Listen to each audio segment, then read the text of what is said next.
چونکہ قیامت سے پہلے ایک ہوا چلے گی جس سے سارے اہل ایمان مر جائیں گے، ایک کلمہ گو مسلمان دنیا پہ زندہ نہیں بچے گا، صرف غیر مسلم ہوں گے، ایک بھی لا الہ الا اللہ کہنے والا نہیں ہوگا۔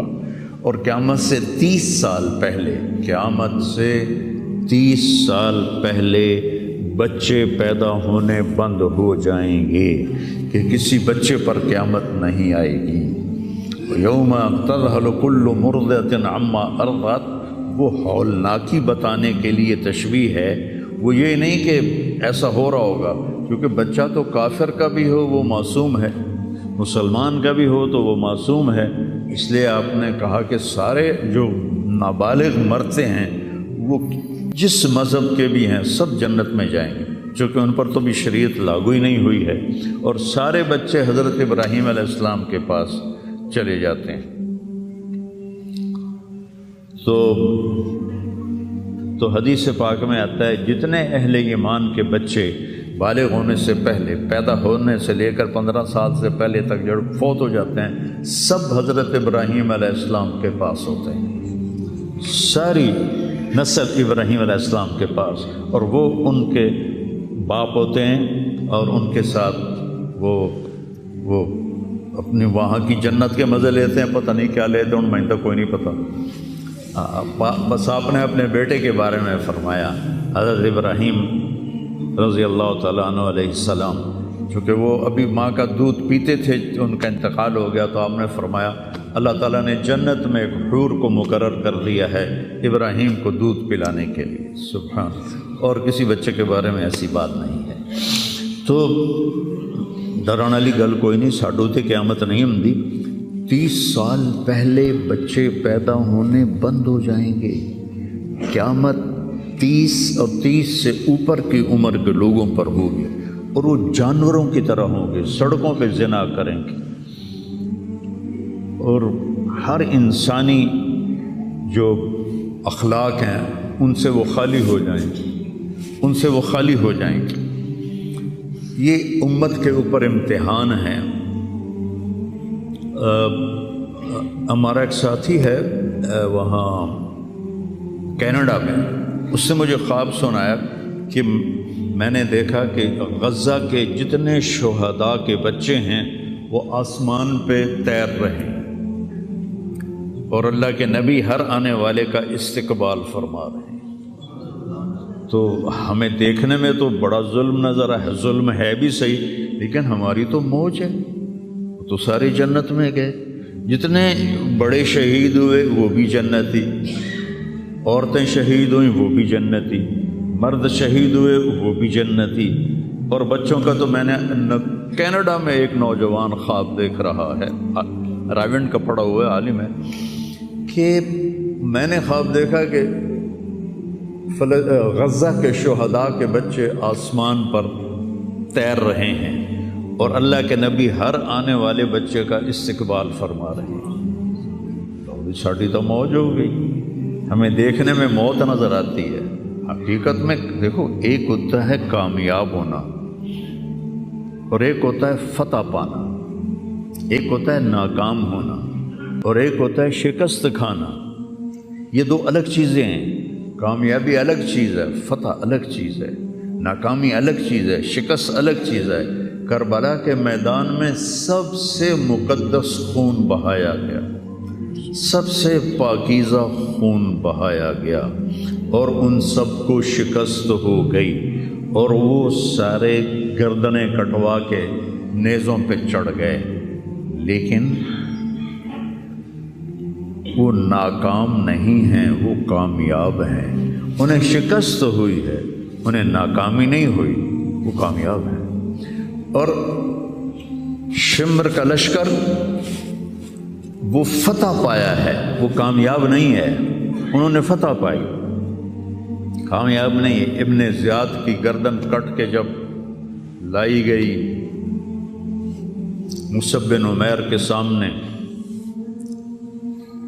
جیسے حضرت حسین علیہ السلام کی گردن کٹی ہوئی ابن زیاد کے سامنے رکھی گئی تو وہ ایسے منہ پہ چھڑیاں مار کر کہنے لگا میں نے ایسا خوبصورت چہرہ آج تک نہیں دیکھا جو مرنے کے بعد بھی اتنا چمکتا. کٹی ہوئی ابن زیاد کے سامنے رکھی گئی تو وہ ایسے منہ پہ چھڑیاں مار کر کہنے لگا میں نے ایسا خوبصورت چہرہ آج تک نہیں دیکھا جو مرنے کے بعد بھی اتنا چمکتا ہوا تر و تازہ ہو.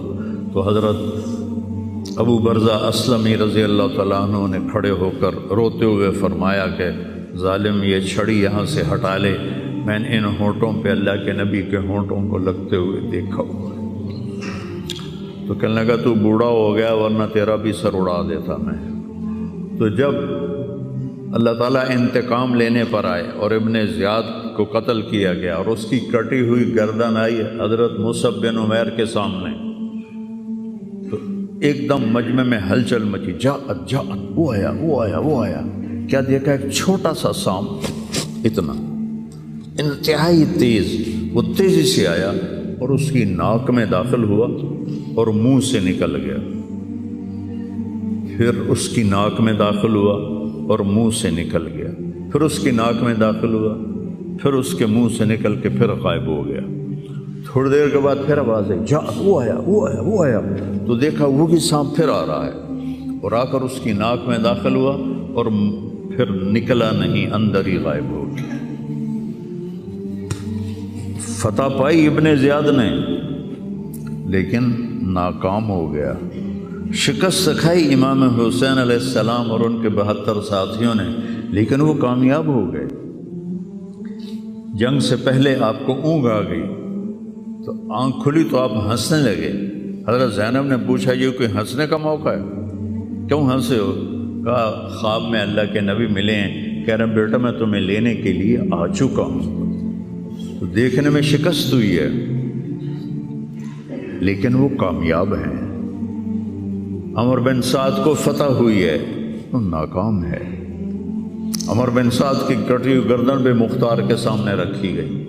اللہ تعالیٰ نے ایک کو زندہ نہیں چھوڑا، جتنے بھی قاتلین حسین تھے سب قتل ہوئے.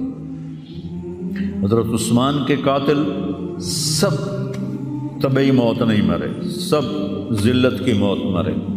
تو بھائیو یہ امتحان کی جگہ ہے. اللہ اپنے نبی کی امت کے گناہوں کو دھونے کے لیے ایسے حالات لاتا ہے. سب آپ نے فرمایا جتنا مجھے ڈرایا گیا اتنا کسی کو نہیں ڈرایا گیا. تو میں بتا رہا تھا ارض فلسطین یہ دوسری مسجد جو زمین پہ بنی 40 سال کے بعد وہ مسجد اقصیٰ ہے. 4000 نبیوں کے باپ اور میرے نبی کے دادا ابراہیم علیہ السلام اس سرزمین میں تشریف لائے، وہیں آرام فرما رہے ہیں. اسحاق علیہ السلام، یعقوب علیہ السلام، داؤد علیہ السلام، سلیمان علیہ السلام، یحییٰ علیہ السلام، زکریا علیہ السلام، یہ وہ نبی ہیں جن کا قرآن میں ذکر ہے. اس کے علاوہ بھی سینکڑوں نبی ہیں جن کے نام نہ تاریخ میں ہیں نہ قرآن میں ہیں، جو اس سرزمین کے اندر ہیں. یہ معشر کی سرزمین ہے، یہ نبیوں کی سرزمین ہے. میرے نبی نے فرمایا ارض المنشر والمحشر، یہ محشر کی سرزمین ہے اور دوبارہ زمین سے باہر نکلنے کی سرزمین ہے. اور پہلا بڑا معرکہ روم اور صحابہ کے درمیان ہوا تھا فلسطین میں، اجنادین کے مقام پر جو آج رملہ کہلاتا ہے. رملہ کے قریب یہ روم کی تعداد 90,000 تھی اور صحابہ کی تعداد 30,000 تھی. اور خالد ابن ولید رضی اللہ تعالیٰ عنہ وہ لشکر کے امیر تھے. اس وقت وہ عراق میں تھے. جب حضرت ابو بکر صدیق کو پتہ چلا کہ جو 18 دن کا تھا اور ایک راستہ تھا جس سے لوگ آتے جاتے تھے وہ 2 مہینے کا تھا، تو حضرت خالد نے فرمایا میں اس صحرا کو پار کروں گا. لوگوں نے کہا ہم بھوک سے مر جائیں گے، پیاس سے مر جائیں گے. کہا جس لشکر میں رافع ابن عمیرہ ہو وہ لشکر ہلاک نہیں ہو سکتا. آئے اشاق گئے وعدہ فردہ لے کر اب انہیں ڈھونڈ چرا کے رخ زیبا لے کر آئے تھے کچھ لوگ جو اللہ کو راضی کر کے دوستی لگا کے دکھا گئے، کب اپنی آنکھوں سے ڈھونڈ چرا کے رخ زیبا، تمہیں نظر کوئی نہیں آئیں گے، مرد نظر آئیں گے، انسان کوئی نہیں نظر آئے گا، عورتیں نظر آئیں گی، انسان کوئی نہیں نظر آئے گا۔ تو فرمایا جس لشکر میں رافع ہو وہ لشکر ہلاک نہیں ہو سکتا۔ انہیں فرمایا ہمارے پاس پانی کا بڑا ذخیرہ ہے، ہم ہلاک نہیں ہوں گے، نہیں، ہمارے پاس رافع ہے، اور وہ شخص ہے کہ جو کہے گا اللہ کرے گا۔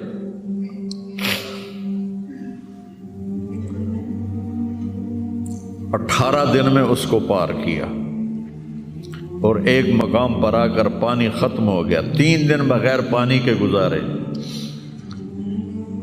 تو صحابہ نے کہا کہ اب ہم مرتے ہیں، طاقت نہیں ہے، کہا رافع کو بلاؤ۔ رافع کی آنکھیں خراب تھیں، فرمانے لگے رافع پانی چاہیے، کہنے لگے اچھا مجھے بتاؤ کہاں ہیں ہم، کیونکہ وہ دیکھ نہیں پا رہے تھے۔ تو انہوں نے فرمایا کہ فلاں جگہ۔ اب صحرا میں تو کوئی نشان منزل ہوتا ہی نہیں، تو کوئی انہوں نے جھاڑیاں بتائیں، کہنے لگے کچھ جھاڑیاں دیکھو ایک طرف کٹھی ہوں، کٹھی جھاڑیوں کا کوئی جھنڈ ہو، مجھے بتاؤ ہے؟ انہوں نے کہا ہاں وہ نظر آ رہا ہے، کہ مجھے وہاں لے چلو۔ وہاں لے گئے، ایک جگہ اشارہ کیا کہ یہاں سے زمین کھودو، زمین کھودی تو پانی کا چشمہ نکل کے باہر آ گیا۔ کبھی ہم بھی تم میں بھی چاہ تھی، کبھی ہم بھی تم میں بھی راہ تھی، کبھی ہم بھی تم بھی تھے آشنا، تمہیں یاد ہو کہ نہ یاد ہو۔ اللہ نے تو بے وفائی کی نہیں، ہم نے بے وفائی کی۔ اس کی مدد جو رکی ہوئی، یہ بھی اس کی مدد ہے۔ ہمارا شہید جنت میں جا رہا ہے، اگر زندہ ہے، زخمی ہے، بھوکا ہے، گناہ معاف ہو رہے ہیں۔ جہنم کی آگ سے ایک سوئی کا نکا عام آدمی ویکھ ہی نہیں سکتا، دھاگا نہیں پا سکتا، جن کی نظر کمزور ہوئے، اتنا چھوٹا ہوتا ہے۔ میرے نبی فرمایا، جبریل علیہ السلام نے آ کے عرض کیا یا رسول اللہ، سوئی کے نکے کے برابر اگر جہنم کی دیوار میں سوراخ ہو جائے تو اس میں سے جو آگ کی چنگاری نکلے گی پوری دنیا کو کوئلہ بنا دے گی۔ اس کے سامنے یہ تکلیف تو بڑی تھوڑی ہے، لیکن بات اصل یہ ہے کہ ہم نے اللہ سے دوستی چھوڑ دی۔ یہودیوں کو گالیاں بعد میں دو، پہلے ہم اپنے گریبان۔ تجھے کیوں فکر ہے اے گل دلے صد چاک بلبل کی، تو اپنے پیرہن کے چاک تو پہلے رفو کر لے۔ کتنا جھوٹ بولا جا رہا ہے، کتنے جھوٹے مقدمے ہیں، کتنی والدین کی نافرمانی ہے، کتنے گھریلو ناچاکیاں ہیں، کتنا سود چل رہا ہے، کتنا شراب کے ٹھیکے چل رہے ہیں، کتنے لوگ نمازیں چھوڑ چکے ہیں۔ صرف حکمرانوں کو میں کیا گلا دوں، آج ہم سارے اس حمام میں ننگے ہیں۔ تو یہ اللہ کی رحمت ہے، اگر کسی کو اللہ نے اس امت کو اگر دنیا میں وہ جھٹکے دیتا ہے۔ مجھے ایک آیت بھی یاد آ گئی، دونوں کو حال بتاتا ہوں۔ ایک ہے جنہوں نے اللہ کو نہیں مانا، تو اللہ کہتا ہے ذرہم یأکلوا ویتمتعوا ویلہہم الامل فسوف یعلمون۔ میرے محبوب کرن دے انہوں موج میلہ، 4 دیہڑے ہیں انہوں موج میلہ کرن دے انہوں میرے کو آون دے بوڑ ویکھی میں کی کرنا، ٹھیک ہوگی۔ ہمارے بارے میں کیا کہا، وَلَنُذِيقَنَّهُم مِّنَ الْعَذَابِ الْأَدْنَىٰ دُونَ الْعَذَابِ الْأَكْبَرِ لَعَلَّهُمْ يَرْجِعُونَ۔ میں تمہیں دنیا میں چھوٹے چھوٹے عذاب دوں گا، بڑا عذاب نہیں دوں گا آخرت کا۔ یہ غزہ کی جو تباہی ہے یہ چھوٹا عذاب ہے، یہ چھوٹی تکلیف ہے۔ دون العذاب الاکبر فَيُعَذِّبُهُ اللَّهُ الْعَذَابَ الْأَكْبَرَ يَصْلَى النَّارَ الْكُبْرَى، اور عذاب اکبر نار کبرا جہنم ہے۔ تو میرا اللہ کہہ رہا ہے کہ میں تمہیں چھوٹے چھوٹے عذاب دوں گا، بڑا عذاب نہیں دوں گا، تاکہ تم توبہ کر کے میری طرف آ جاؤ، اور جو مجھے نہیں مانتے انہوں نے چھٹی دیتے۔ جو بچہ اسکول میں پڑھتا ہے اسی کی حاضری ہوتی ہے، غیر حاضری ہوتی ہے۔ جو پڑھتا ہی نہیں تو اس کی کون حاضری لیتا ہے یا غیر حاضری لیتا ہے؟ اپنے بچہ کوئی غلطی کرے تو اس کو تنبیہ کی جاتی ہے، گلی کا بچہ کوئی کچھ کرے تو ہم نے کبھی دیکھا ہے کہ کیا کر رہا ہے؟ یہ امت میرے اللہ کی لاڈلی امت، اس وجہ سے نہیں کہ اسی کوئی بڑے حاجی پارسا ہیں، اپنے حبیب کی وجہ سے، اپنے محبوب کی وجہ سے یہ امت اللہ کی لاڈلی امت ہے۔ اللہ ہمیں بھی بندر خنزیر بنا سکتا ہے، ہمیں کیوں چھوڑا ہوا ہے؟ تو گنبد والے کے لیے درود پڑھو،